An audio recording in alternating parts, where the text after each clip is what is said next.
In today's video, I am gonna show you how you can boost your processor performance in Windows 11. First of all, right click on the empty space of the taskbar, then click on Task Manager. Now click on Performance. Now click on CPU. Currently, my laptop CPU is running at 1.57 GHz, 1.56 GHz. Now click on Windows Start menu, then search Setting, open Settings. Now click on System. Now click on Power and Battery option. Now expand the power mode option. Click on that.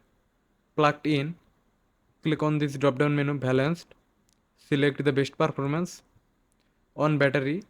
Again click on this balanced. Select best performance. Now close this window. Now again click on Windows Start menu. Now search power. Click on edit power plan. Now click on change advanced power setting. You will get this pop-up. In this pop-up, you will see processor power management. Expand this folder. Click on this plus icon. Now expand minimum processor state. Click on this plus icon. On battery, click on that. Give value 0. Now click on plugged in. Give value 0. Then click on apply. Now expand maximum processor state. Click on battery. Give value 100. Plugged in. Click on that. Give value 100. Click on apply. Click on OK. Then close this window. Now open the task manager. Right click on the taskbar. Then click on task manager. Click on startup apps.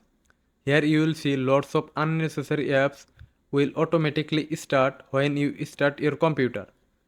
Disable all the unnecessary apps that you don't need when you will start your computer. Just right click on the application. Click on disable. Disable all the unnecessary apps. Then close the window. If you found this video helpful, don't forget to subscribe our channel. See you in the next video.